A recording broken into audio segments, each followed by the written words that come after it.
अस्सलाम वालेकुम। खेलों की खबरों पर तबसरों और तजियों से स्कोर के एक और प्रोग्राम के साथ सैयद याया हुसैनी आपकी खिदमत में हाजिर है। पाकिस्तान क्रिकेट की तारीख की सबसे बड़ी सिलेक्शन कमेटी 6 अरकान पर मुश्तमिल है और ये सिलेक्शन कमेटी इन दिनों कौमी क्रिकेट टीम के साबिक कप्तान मोइन खान की सरबराही में काम कर रही है। और इस सिलेक्शन कमेटी ने जो पहला इजलास मुनक्किद किया उसमें 36 खिलाड़ियों के नाम फाइनल किए जो समर कैंप में पाकिस्तान क्रिकेट के लिए कुछ करने की कोशिश करेंगे और उनकी फिटनेस देखकर, उनकी कारकर्दगी देखकर कौमी सिलेक्शन कमेटी मुस्तकबिल के लिए इन खिलाड़ियों को मुख्तलिफ सीरीज में मौका देने के हवाले से सोच विचार कर रही है। आज के इस प्रोग्राम में हम उन क्रिकेटर्स की बात करेंगे जो डोमेस्टिक क्रिकेट में रन्स बना रहे थे, विकेटों के अंबार लगा रहे थे, लेकिन इस 6 रुकनी सिलेक्शन कमेटी के किसी एक सेलेक्टर ने भी उन नौजवान खिलाड़ियों की जानिब आंख उठाकर नहीं देखा। आज के इस प्रोग्राम में बात करेंगे।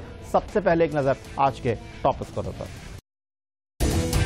तमाम चीज़ों को मद्देनज़र रखते हुए एक 36 लड़कों का ग्रुप जिसे हम first phase of this summer camp कह रहे हैं वो आज हम अनाउंस करने जा रहे हैं। समर कैंप में डोमेस्टिक क्रिकेट के परफॉर्मेंस मुकम्मल तौर पर नजरअंदाज।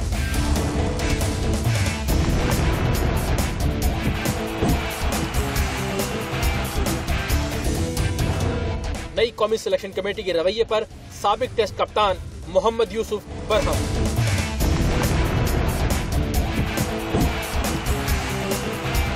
और क्या मोइन खान को नजम सेठी शोकॉज नोटिस दे पाएंगे? जी हाँ जनाब, आज के इस प्रोग्राम में खास खुलासा होगा कौमी क्रिकेट बोर्ड की सिलेक्शन कमेटी का, जिसमें 6 अरकान मोइन खान की सरबराही में काम कर रहे हैं। चीफ सेलेक्टर मोइन खान, कौमी टीम के मैनेजर के ओहदे पर भी फायद हैं। उनके साथ मोहम्मद अकरम, एजाज अहमद, वजाहतुल नवासी, सलीम यूसुफ और शोएब मोहम्मद शामिल हैं। कराची में सिलेक्शन कमेटी का पहला इजलास मुनक्किद हुआ जिसने समर कैंप के लिए 36 खिलाड़ियों के नामों को फाइनल किया, लेकिन जब ये खिलाड़ियों के नाम मंजर-ए-आम पर आए तो उस वक्त शदीद हैरानगी का सामना करना पड़ा उन लोगों को जो डोमेस्टिक क्रिकेट कवर करते हैं, उन खिलाड़ियों को जिन्होंने डोमेस्टिक क्रिकेट में उम्दा कारकर्दगी का मुजाहरा किया था कि इस 6 रुकनी सिलेक्शन कमेटी ने डोमेस्टिक क्रिकेट में उम्दा कारकर्दगी दिखाने वाले खिलाड़ियों को एक नज़र भी डालने की जहमत गवारा ना की और उनको यकसर नज़रअंदाज कर दिया। आज के इस प्रोग्राम में हम उन नौजवान खिलाड़ियों की बात करेंगे, उन टॉप परफॉर्मर्स की बात करेंगे जिन्होंने first class cricket tournament Quaid-e-Azam trophy और प्रेसिडेंट कप 2013-2014 में उम्दा कारकर्दगी का मुजाहरा किया, लेकिन मोइन खान की सरबराही में काम करने वाली सिलेक्शन कमेटी ने उनमें से बेशतर नौजवान खिलाड़ियों के नामों पर गौर ही नहीं किया। सबसे पहले बात हो जाए उन 3 खिलाड़ियों की जो 36 खिलाड़ियों की फहरिस्त में शामिल हैं और कौमी सिलेक्शन कमेटी ने उन्हें समर कैंप के लिए मुंतखब किया है। वो 3 खिलाड़ी पाकिस्तान के टेस्ट क्रिकेटर्स हैं। उनमें तेज रफ्तार बॉलर मोहम्मद समी, ओपनिंग बैट्समैन तौफीक उमर और बैट्समैन यासिर हमीद शामिल हैं। लेकिन ये तीनों खिलाड़ी पाकिस्तान के लिए क्या मुस्तकबिल में कौमी सिलेक्शन कमेटी मुंतखब करेगी या नहीं, ये एक इंतहाई अहम सवाल है। सबसे पहले नजर डाल लेते हैं प्रेसिडेंट कप 2013-2014 में उम्दा कारकर्दगी का मुजाहरा करने वाले बैट्समैनों पर कि वो कौन से बैट्समैन थे जिन्हें कौमी सिलेक्शन कमेटी ने एक निगाह भरकर भी नहीं देखा। उनकी कारकर्दगी पर एक नजर डाल लेते हैं। आबिद अली यूबीएल के लिए खेले और 11 मैचों में 26 साल के दाएं हाथ के बैट्समैन ने 850 रन 44.73 की औसत से स्कोर किए। फिर नईमुद्दीन सोई नॉर्दर्न गैस के बाएं हाथ के बैट्समैन थे जिन्होंने 10 मैचों में 808 रन स्कोर किए। इमरान फरहद पाकिस्तान के लिए 1 साल से इंटरनेशनल क्रिकेट नहीं खेले, उन्होंने 10 मैचों में 768 रन हबीब बैंक के लिए स्कोर किए। शर्जील खान जो कि 36 खिलाड़ियों में शामिल है, उन्होंने 713 रन बनाए थे और सईद अनवर जूनियर एक बार फिर किसी को दिखाई नहीं दिए 680 रन बनाने के बावजूद। On the other side president cup 2013-2014 में उम्दा कारकर्दगी का मुजाहरा करने वाले बॉलर्स की कारकर्दगी पर एक निगाह डाल लेते हैं और खुशकिस्मत रहे यूबीएल के फास्ट बॉलर स्पिनर आतिफ मकबूल जो 57 विकेटें लेकर कैंप में जरूर शामिल हुए हैं, लेकिन इमरान खान तेज रफ्तार बॉलर 52 विकेटें हासिल करने के बावजूद किसी सेलेक्टर को दिखाई नहीं दिए। ज़रूरी तरक्याती बैंक के लिए खेलते हैं। यासिर शाह 48 विकेटें लेकर समर कैंप के लिए मुंतखब हुए। ताबिज खान इस हद तक दिल बर्दाश्ता हुए 47 विकेट लेकर नामुंतखब होने पर कि वो लीग क्रिकेट खेलने के लिए इंग्लैंड रवाना हो गए और टेस्ट फास्ट बॉलर एहसान आदिल 47 विकेट लेकर 36 खिलाड़ियों की फहरिस्त में शामिल हैं। दूसरी जानिब मुल्क के सबसे बड़े first class cricket tournament Quaid-e-Azam trophy के बैट्समैनों पर अगर हम एक निगाह डालें तो यहां भी सिलेक्शन कमेटी ने उन खिलाड़ियों को नजरअंदाज कर दिया जिन्होंने उम्दा कारकर्दगी का मुजाहरा किया था और यहां सबसे टॉप पर दिखाई दे रहे हैं 24 साल के पेशावर के इसरार उल्लाह जिन्होंने 875 रन स्कोर किए। फिर उसके बाद 21 साल के उमर सिद्दीक लाहौर शालीमार के लिए 845 रन बनाने में कामयाब रहे और सबसे ज्यादा नजरअंदाज किए जाने वाले इस्लामाबाद के खिलाड़ी अम्माद वसीम हैं, जिन्होंने न सिर्फ 804 रन स्कोर किए बल्कि 41 विकेटें भी हासिल की।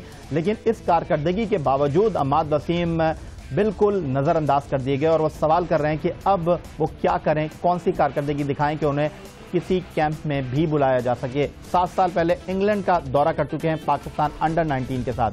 फैजान रियाज ने 10 मैचों में 712 रन स्कोर किए और अवैध जिया ने 711 रन स्कोर किए और ये भी कहीं दिखाई नहीं दे रहे। कायद-ए-आज़म ट्रॉफी 2013-2014 में उम्दा कारकर्दगी का मुजाहरा करने वाले बॉलर्स की फहरिस्त पर भी एक नजर डाल लेते हैं, जिसमें से बहुत से बॉलर्स को कहीं कैंप में बुलाने की जहमत गवारा नहीं की गई। सबसे पहले बात हो जाए नासिर मलिक की। 23 साल के नासिर मलिक ने रावलपिंडी के लिए 65 विकेटें हासिल की और नौजवान फास्ट बॉलर को समर कैंप में बुलाने की जहमत भी गवारा नहीं की गई।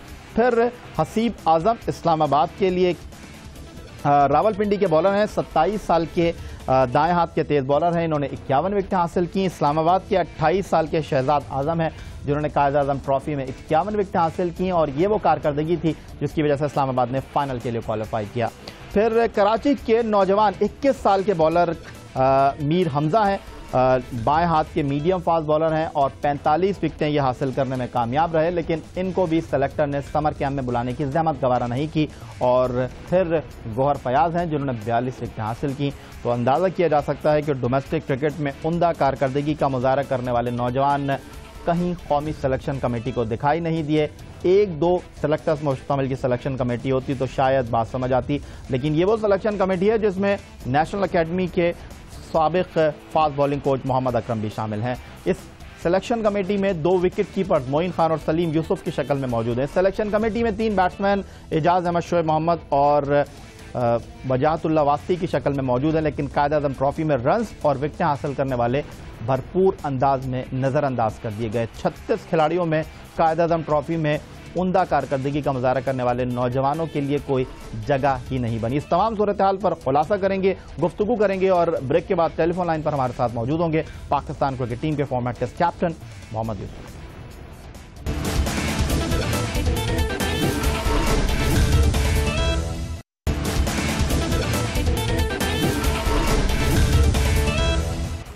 एक बार फिर कहेंगे आपको खुशामदीद। और ब्रेक से पहले हम बात कर रहे थे पाकिस्तान क्रिकेट बोर्ड की सिलेक्शन कमेटी के उन 36 खिलाड़ियों के नामों की जिसके लिए उन्होंने ऐलान किया है कि समर कैंप में ये खिलाड़ी शरीक होंगे। मई में ये कैंप लगने जा रहा है। और दूसरी जानिब पाकिस्तान क्रिकेट बोर्ड की 6 रुकनी सिलेक्शन कमेटी ने डोमेस्टिक क्रिकेट में उम्दा कारकर्दगी दिखाने वाले कई नौजवान खिलाड़ियों के नामों पर गौर ही नहीं किया। ये खिलाड़ी कहां जाकर परफॉर्म करें, ये खिलाड़ी कहां जाकर कुछ ऐसा करें कि इनके ऊपर सिलेक्शन कमेटी की नजर करम हो। इस तमाम सूरत हाल पर गुफ्तगू करने के लिए टेलीफोन लाइन पर हमें ज्वाइन कर रहे हैं पाकिस्तान क्रिकेट टीम के साबिक कप्तान और बहुत ही मायनाज batsman Mohammad Yusuf telephone line पर हमारे साथ मौजूद है। मोहम्मद यूसुफ साहब, आपको मैं खुशामदीद कहूँगा। सबसे पहले मैं आपसे ये जानना चाहूँगा मोहम्मद यूसुफ साहब के कौमी सिलेक्शन कमेटी, जिसे पाकिस्तान की तारीख की सबसे बड़ी सिलेक्शन कमेटी कहा जा रहा है, 6 अरकान पर मुश्तमिल है, लेकिन इस सिलेक्शन कमेटी ने जो 36 खिलाड़ियों के नामों का ऐलान किया है, कोई हैरानकुन नाम इसमें शामिल नहीं है, कोई नौजवान खिलाड़ी इसमें शामिल नहीं है और बार बार ये कहा जा रहा है कि पाकिस्तान क्रिकेट का मुस्तकबिल नौजवान खिलाड़ियों पर इन्हिसार करेगा, लेकिन वही घूम फिर कर पुराने चेहरों पर इन्हिसार किया गया। आप क्या कहेंगे?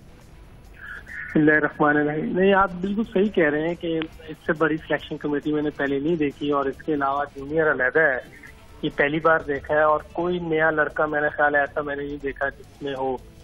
और जहाँ ये बात कर रहे हैं कि नौजवान खिलाड़ी हमने लाने, तो वाकई कोई नहीं है उसमें। और सबसे बड़ी बात जिसने टीम को लीड करना है वही मेरा ख्याल है कि पाकिस्तानी हिस्ट्री में, मेरा ख्याल दुनिया में सबसे बड़ी उम्र का कैप्टन होगा।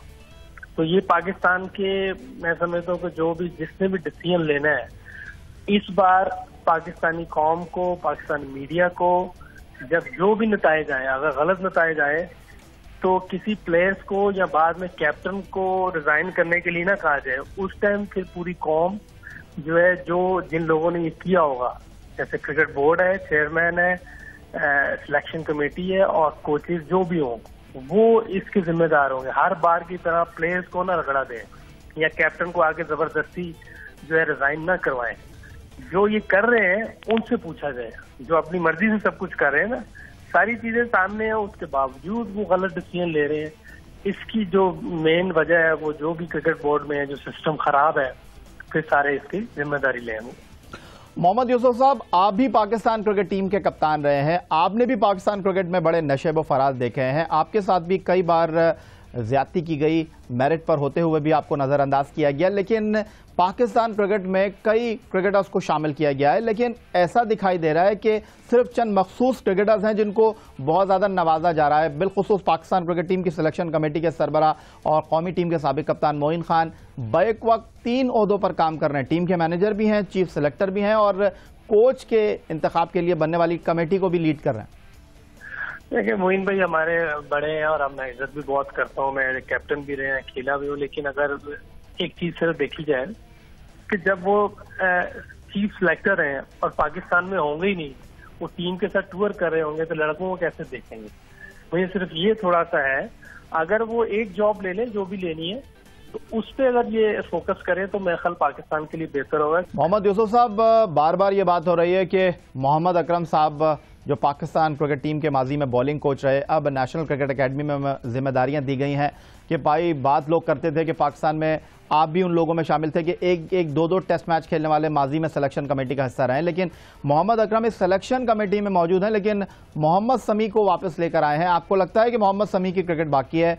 मोहम्मद समी आपकी कप्तानी में भी क्रिकेट खेले, आपको लगता है कि यह दुरुस्त फैसला है कि मोहम्मद समी को आप वापस लेकर आए हैं? और डोमेस्टिक क्रिकेट में जिन नौजवान खिलाड़ियों ने परफॉर्म किया है, रावलपिंडी के हसीब आजम हैं, फिर रावलपिंडी के नासिर मलिक हैं, फिर इस्लामाबाद के शहजाद मलिक हैं, उन्होंने बड़े रन आउट किए हैं। फिर उसके बाद अगर मैं डोमेस्टिक क्रिकेट में मजीद परफॉर्मेंस देखूं तो ताबिश खान हैं, इमरान खान हैं, अजहर अतारी हैं, लेकिन कोई नया खिलाड़ी टीम में नहीं आया।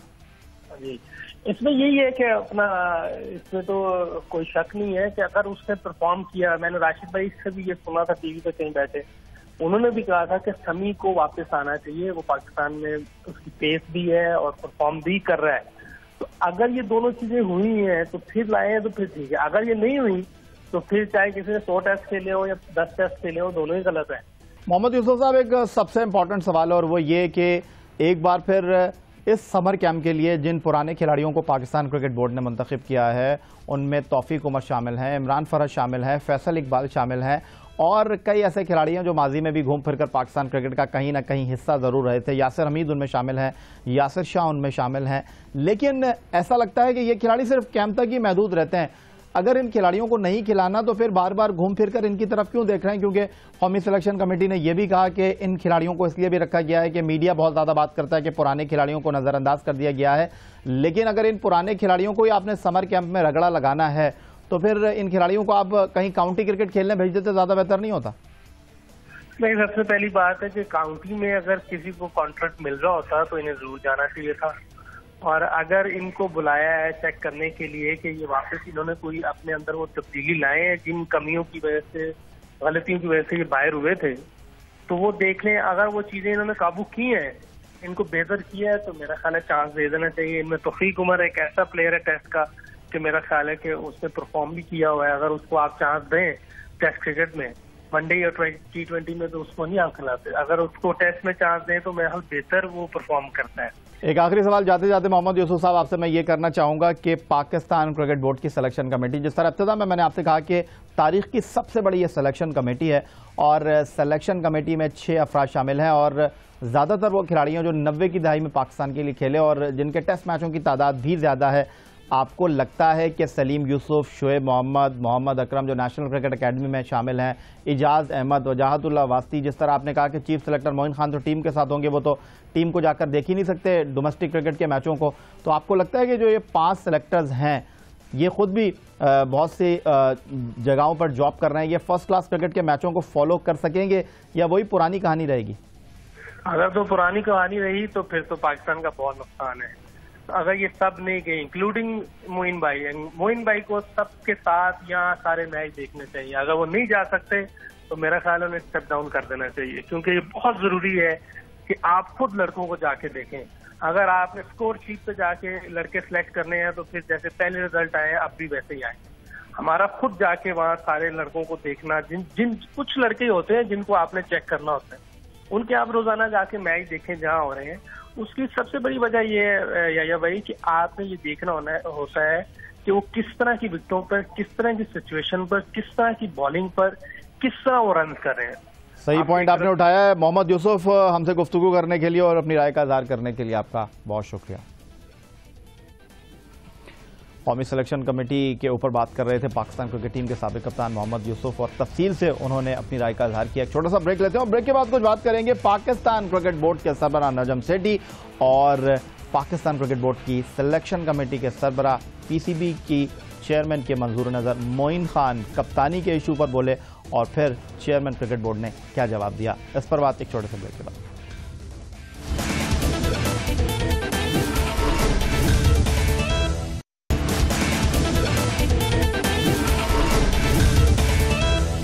किसी शायर ने खूब कहा था कि दो चार लफ्ज कह के मैं खामोश हो गया, वो मुस्कुरा के बोले बहुत बोलते हो तुम, और शायद यही अदा पसंद I chairman PCB Najam Sethi को पाकिस्तान क्रिकेट बोर्ड की सिलेक्शन कमेटी के सरबराह मोइन खान की, जिन्होंने कप्तान के हवाले से बयान दिया और चेयरमैन पीसीबी नजम सेठी ने इसका सख्त अंदाज में नोटिस लिया। कुछ दिन पहले की बात है कि शाहिद आफरीदी ने कप्तानी के हवाले से अपने लबों को जुम्बिश दी थी और उनको पाकिस्तान क्रिकेट बोर्ड की जानिब से वजाहत के लिए तलब कर लिया गया था। अब देखना यह है कि पाकिस्तान क्रिकेट बोर्ड की सिलेक्शन कमेटी के सरबराह मोइन खान, जिन्होंने कप्तानी के हवाले से अपनी राय का इजहार किया, सिलेक्शन कमेटी के हवाले से अपनी राय का इजहार किया, पाकिस्तान क्रिकेट बोर्ड के सरबराह नजम सेठी, जिनकी ये सवाबदीद है कि वो कप्तान किसे मुंतखब करते हैं और किसे नहीं करते, उनके डोमेन में जाकर मोइन खान का ये बात करना उन्हें कितना महंगा पड़ सकता है। मैं पाकिस्तान टीम के लिए हर चैलेंज को कबूल करने के लिए हमेशा तैयार रहा हूँ। As a player, as a captain मुझे कोई इशू नहीं है, लेकिन चीजें बेहतर से बेहतर होती रहनी चाहिए। वर्ल्ड T20 में मायूस किन परफॉर्मेंस के बाद जब कौमी टीम वतन वापस पहुंची तो शाहिद खान आफरीदी ने एयरपोर्ट पर यह बयान दे दिया जो पाकिस्तान क्रिकेट में भूचाल लेकर आया। मगर नजम सेठी ने मीडिया से ये कहकर जान छुड़ाई कि शाहिद आफरीदी ने मीडिया के सवालात के जवाब दिए। मैं उसकी जगह पे होता तो अब दो सूरतें हो सकती थी। एक तो ये कहता कि जी मेरे इजाज़त नहीं है, मैं बात नहीं कर सकता, और आप लोगों के साथ लड़ाई झगड़ा करके धक्के लगा के वो वहाँ से चला जाता। फिर अगले दिन आप लोगों ने लिखना था कि बदतमीज़ी की, ये किया, वो किया, जो पहले भी हो चुका है ऐसे। दूसरा ये कि फिर वो खड़े होकर जिस तरीके से वो जवाब दे सकता था उसने देना था, बिकॉज आप लोगों को इतनी आसानी से हटाया नहीं जा सकता। आप जब घेराव करते हैं तो मजाक नहीं है कोई। मगर ये मामला यहाँ खत्म नहीं हुआ, बल्कि शाहिद खान आफरीदी के इस बयान पर बास पुरस हुई और उन्हें शोकाज नोटिस जारी किया गया। शाहिद आफरीदी ने शोकाज नोटिस का जवाब दिया और ये कहानी यहाँ खत्म हो गई। लेकिन कप्तानी के मामले पर अभी फिल्म बाकी थी। पाकिस्तान क्रिकेट टीम के कप्तान को तब्दील करने का सवाबदीदी इख्तियार चेयरमैन पीसीबी के पास होता है। पाकिस्तान क्रिकेट टीम के मैनेजर और चीफ सिलेक्टर मोइन खान बहुत सी बातों को गोल कर जाते हैं, मगर कभी कभी खिलाड़ी गलती करते हैं और फुल टॉस गेंद पर भी आउट हो जाते हैं। सिलेक्शन कमेटी के पहले इजलास के बाद भी मोइन खान से कुछ ऐसा ही हुआ। आते कि हमारे पास अच्छा खासा टाइम है इस चीज़ के ऊपर। जैसे मैंने कहा कि डिस्कशन चल रही थी और कंसेंसस जहाँ पे नेचुरली डेवलप होंगे वो फैसला होगा, और मैं उम्मीद करता हूँ पाकिस्तान के लिए जो भी बेहतरी होगा वही होगा। आया वो मिसबाह उल हक हो कप्तान या कोई नया कप्तान आता है जो पाकिस्तान के लिए बेहतर होगा, और जो मेरी नज़र में पाकिस्तान के लिए बेहतर होगा मैं वही सजेशन दूंगा अगर मुझसे पूछा गया इस मामले के ऊपर। चेयरमैन पीसीबी जिनके हर दिल अजीज मोइन खान कभी मैनेजर बन जाते हैं, कभी हेड कोच और कभी उन्हें मैनेजर और चीफ सिलेक्टर के ओहदे पर फाइज कर दिया जाता है। मगर नजम सेठी ने इस बयान पर मोइन खान को आड़े हाथों लिया और ऐलान कर दिया कि मिसबाह-उल हक वर्ल्ड कप तक के लिए कप्तान हैं। मगर यहाँ सवाल ये पैदा होता है कि मोइन खान जिन्होंने मिसबाह-उल हक के बारे में अपनी राय का इजहार कर दिया, अब वो बहैसियत चीफ सिलेक्टर और मैनेजर मिसबाह-उल हक के साथ कैसे काम करेंगे? क्या टीम सिलेक्शन के मौके पर मोइन खान और मिसबाह-उल हक के दरमियान सख्त जंग का माहौल नहीं होगा? ड्रेसिंग रूम में मोइन खान मिसबाह-उल हक के लिए कैसे गैर जानिबदार रह सकेंगे और क्या मिसबाह-उल हक मोइन खान की मौजूदगी में खुलकर कप्तानी कर सकेंगे? ये तमाम बातें अपनी जगह, मगर पीसीबी को इस मामले को ठंडा करने के लिए कम से कम मोइन खान से जवाब तलब करना चाहिए ताकि अहम इवेंट से कबल टीम का माहौल बेहतर हो सके। और जनाब यही था हमारा आज का ये प्रोग्राम। मुस्तकबिल क्या होगा मोइन खान का? क्या फासले बढ़ जाएंगे पाकिस्तान क्रिकेट बोर्ड और कौमी क्रिकेट टीम के साबिक कप्तान मोइन खान के दरमियान, या मामला इसी अंदाज में चलेंगे? ये तो आने वाला वक्त ही बताएगा। फिलहाल आज का प्रोग्राम यहीं समेटते हुए इस दुआ के साथ, इस उम्मीद के साथ, इस तवक्को के साथ कि पाकिस्तान में खेल और खिलाड़ी तरक्की करते रहें, सैयद याह्या हुसैनी को स्कोर की पूरी टीम के साथ कल तक के लिए इजाज़त दीजिए। अल्लाह हाफ़िज़।